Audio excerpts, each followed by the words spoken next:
turma. Então é exatamente isso o que Richard Bandler começou a fazer com a ajuda de John Grinder e depois de outras pessoas também. É o que funciona e como eles fazem aquilo que funciona. E agora que nós sabemos o que funciona, vamos aplicar isso em outras pessoas. E eles começaram a obter resultados tão incríveis ou até maiores, porque eles foram cortando um monte de coisa que não precisava ter, né, em relação a esses 3 modelados e outras pessoas depois que eles vão modelando aí ao longo do caminho. Por exemplo, a famosa técnica da cura de fobia que nós vamos aprender no módulo de saúde, né? Eles entrevistaram mais de 100 pessoas que se curaram sozinhas de fobia, sem terapia, sem nada. Sozinho um dia disseram, chega, acabou. Então, diz a lenda que ele entrevistou todas essas pessoas disseram o que elas fizeram. Eu botei aquilo lá longe, sabe, aquilo ali estava me incomodando, aí eu afastei aquilo de mim, botei o foco em outra coisa, me vi de fora, disse, que coisa ridícula que eu estou fazendo. Aí ele foi anotando tudo isso. Aí mais de 100 pessoas foram entrevistadas e tinha um monte de coisas, embora sejam pessoas diferentes e tendo sido pessoas diferentes, eles conseguiram chegar a denominadores comuns. Ou seja, o que todos eles estavam fazendo, e aí saiu a famosa técnica da cura de fobia, que eu estava comentando com vocês mais cedo então. Ou seja, a PNL é a modelagem da excelência, modelagem de processos das coisas que funcionam. Eu tive a grande felicidade de fazer 8 formações com o Dr. Richard Bandler. Essa foi a primeira que eu fiz em Londres há mais de uns 10 anos mais ou menos. Essa já tem alguns anos, e a última que eu fiz foi ano passado, né, em 2013, não, 2015, né, e provavelmente eu vou fazer uma próxima ano que vem de novo, né, porque ele é muito bom,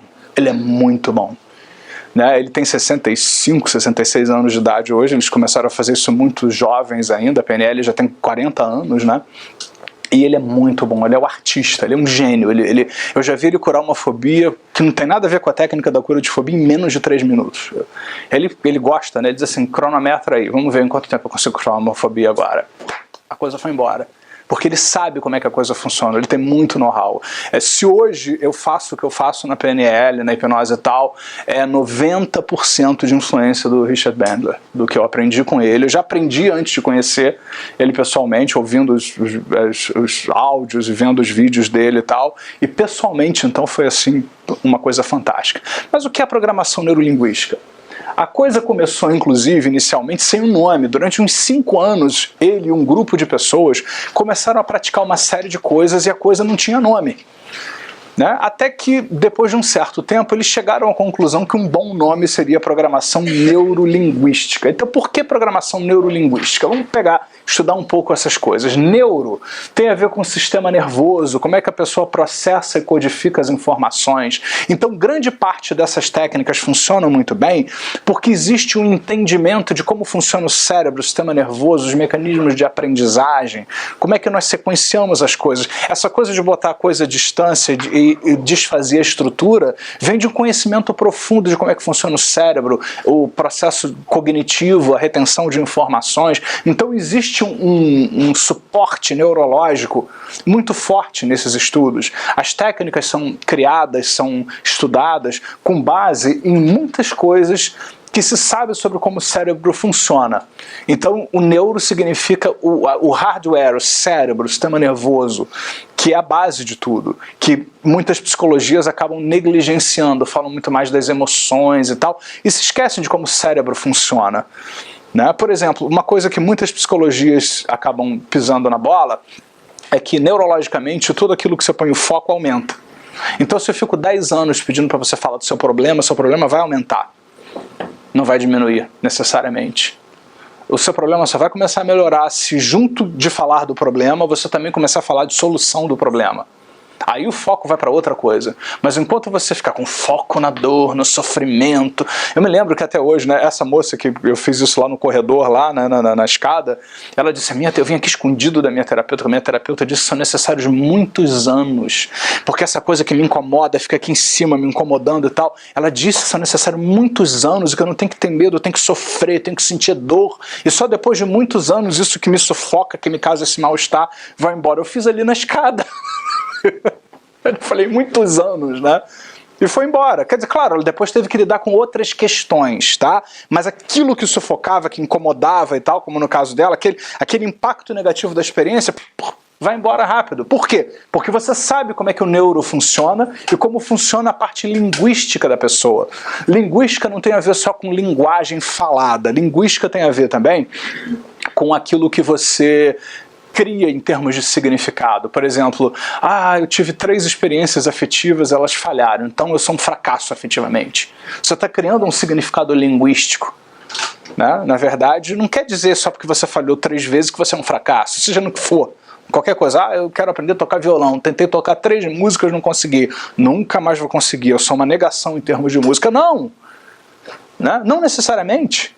Você está criando um significado, e aí por aí vai, eu tenho angústia, eu tenho depressão, eu sou ansioso, eu tenho transtorno bipolar, eu digo assim, eu sou bipolar, eu digo, a Terra também é, parabéns. Né? Tem 2 polos, né? Ótimo, excelente. Né? Então tá tudo bem, a Terra também é, então se a Terra também é, você também pode ter 2 polos. Né? E por aí vai. Então, na verdade, linguística significa não só a fala, mas os significados que nós criamos. É porque muitas vezes a gente repete um padrão. Tá? Eu vou te perguntar, Fernanda, como é que você... eu não preciso saber o que é, que eu não quero saber o que é, mas o que você achava de você em face desse problema? Se você tivesse que dar um adjetivo para você, que adjetivo você se daria antes? Se é que você ainda se lembra o que é. Incapaz. Incapaz. O que é isso? Um significado linguístico. Né? Ela repetia aquela subrotina, de tanto repetir e não conseguir sair daquela armadilha, o significado linguístico é eu sou incapaz. Né? Então, neurologicamente ela repetia um processo, linguisticamente ela deu um nome para definir aquilo que ela estava sentindo. E hoje em dia é fácil, você abre um livro, né? Tem síndrome de tudo. Né? Hoje todo mundo como é que é? Vamos, me ajuda. Bipolar, maníaco depressivo, transtorno de déficit de atenção. Hoje em dia tem nome para tudo. Né? Eu me lembro que eu participei de um grupo, né, de um congresso nacional da ansiedade. É sério. Que inferno na minha vida. Quando vai ser sua palestra? Me diz, onde vai ser? Quando? Me diz, já tem data? Me diz, me fala, nós somos do grupo da ansiedade. Eu falei, eu tô percebendo que você deve ser daquele grupo. Então você vai criando, e isso é muito perigoso, porque quando você dá esses nomes, eu sou incapaz, eu sou neurótico, você para de pensar. Você para de pensar, não, mas eu continuo pensando. Você não continua pensando, você faz como ela fazia, você ficava relembrando a história. Eu sou incapaz, eu sou mesmo incapaz, eu sou incapaz mesmo. No outro dia, puxa, eu sou incapaz, né? Eu não consigo, eu sou incapaz mesmo. Então você não está pensando, você está relembrando. Né? Só quando você muda a estrutura, turma, é que tem uma diferença, Inês. Reforçando ainda, né? Lembrando e reforçando. É, exatamente. Aquele negocinho de criar o caminho na grama, né? Que você mesmo tirar até a grama do local. Exatamente. Tanto caminhar por ali já faz. Exatamente. Você cria, inclusive, de tanto repetir, eu sou incapaz, não sei o que lá, você cria um caminho neurológico. Você se identifica com pessoas que têm aquilo, né? Você lê aqueles relatos, a pessoa diz que às vezes se sente esquisito, então eu devo ter transtorno maníaco depressivo. Às vezes por uma característica que não tem nada a ver. Veja bem, eu sei que existem alguns quadros severos psiquiátricos que eles realmente precisam de ajuda. Eu recorro a colegas psiquiatras para uns casos limítrofes, borderlines mesmo, ou onde a pessoa rompe com a realidade, porque às vezes a pessoa precisa mesmo ser medicada em umas situações extremas. Mas o perigo é quando você começa a dizer, eu sou incapaz, e aí você para de pensar e só fica repetindo o que é incapaz.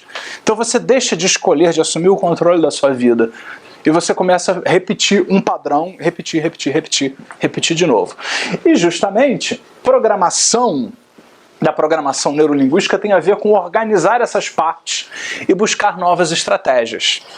Né? Programação tem a ver com isso, com organizar partes e buscar novas estratégias, que são coisas que nós podemos fazer. Então, programação neurolinguística é organizar partes e buscar novas estratégias, levando em consideração como você funciona neurologicamente e levando em consideração também os significados que você vai criando na sua vida. Então isso é programação neurolinguística e por isso que a PNL tem um sucesso assim muito grande. Então, para a PNL, mente é mais do que a superfície o que temos consciência. Com base em numerosos experimentos e modelos científicos sobre a neurologia humana, a PNL busca acessar essas facetas não conscientes, as quais geram o sistema nervoso autônomo. O que é o inconsciente? É o sistema nervoso autônomo. Então nós buscamos acessar essas coisas que funcionam sozinha para que elas continuem a funcionar sozinhas, só que melhor, a partir de agora. E para dois grandes teóricos da PNL, né, tendo modelado primeiramente Satir Peirce, a PNL determina o valor de ver a pessoa como responsável, ou seja, uma pessoa capaz de responder. Se você parar para pensar na palavra responsabilidade, é a habilidade para responder. Então a PNL vai resgatar a beleza dessa palavra, responsabilidade. Ou seja, você é capaz de escolher como você vai responder. Então, se a vida faz alguma coisa, se você passou 10 anos, 6 meses com aquilo em cima de você, eu posso escolher hoje. Agora ela já sabe quando a coisa incomodar, né? Aquela moeda, ela já botou, né? Então, ela agora está mais consciente de que ela é responsável pela vida dela, ela tem habilidade para responder de uma outra maneira. Então esse é todo o espírito da PNL, né, que justamente você pode responder de outra maneira. É uma bela maneira de definir PNL, a habilidade que você tem para poder responder de inúmeras outras coisas. E a PNL, ela é uma metodologia, uma coisa importante para a gente falar. A PNL ela não foi feita nos moldes acadêmicos, no sentido de fazer pesquisa científica e para o laboratório e somar-se estatística no início. Porque o Richard Bandler ele já modelou aquilo que funciona. O que ele falou, Virginia Satir funciona, Milton Erickson funciona. Então eu não preciso provar que aquilo que eu sei que funciona, funciona. Então, e a PNL tem como base todas... Por trás de Milton Erickson tem um monte de psicologias, por trás de Virginia Satir, do Fritz Perls, nós vamos ver isso depois, tem várias outras psicologias que amparam aquilo que eles fazem. Então a PNL já tem embutida no seu processo construtivista uma série de outras psicologias por trás que acabam explicando muitas das coisas que acontecem do ponto de vista da PNL. Então, na verdade, a PNL ela é uma metodologia, uma modelagem daquilo que funciona, que pode ser aplicado a outra pessoa também. Depois houve outros desenvolvimentos. E um conceito que eu quero deixar aí para vocês, muito importante aí na PNL, eu vou só rapidinho mostrar para vocês. Vocês estão vendo um garfo torto aí, né? Na verdade, vocês sabem que vocês podem brincar com um garfo e ele não entorta, mas se você entortar a partir de um ponto, ele não volta mais a ser o que era. Sabe por que isso acontece? Existe uma teoria que o Bandler fala, que existe, chamada teoria do efeito catástrofe. É exatamente isso. Tem certas coisas que elas deformam inconscientemente dentro da gente, que quando você deforma num certo ponto, você viu meu ponto? A coisa não volta mais a ser o que era. Tal qual um garfo, você pode brincar com ele está lá no mesmo lugar. Mas se você deforma o metal em certa proporção lá e tal, ele não volta mais a ser o que ele era antes. Ele vira outra coisa, você tem que mandar derreter, levar para um lugar para consertar e tal, porque ele deformou. Ele foi deformado. Então Bandler ele aplica isso à programação neurolinguística e ele diz que tem isso em mente o tempo todo quando ele desenvolve a PNL, de causar efeitos catástrofes na mente da pessoa. Mas isso não é uma coisa negativa não, é positiva, é a catástrofe positiva. Então a mesma coisa, traz para cá, isso é uma catástrofe. Ou seja, não volta mais a ser o que era. Não tem mais espaço para ser daquele... É outra coisa. Pode ser que você tenha até que fazer outras coisas complementares, mas não é mais o que era. Então, várias técnicas da PNL têm por trás esse efeito catástrofe aí, que é justamente essa história onde você, de algum jeito, de alguma maneira, você leva a mente a um ponto que ela não vai mais voltar a fazer o que ela fazia. Então, acho que isso é uma grande coisa para a gente poder parar e refletir agora. Então,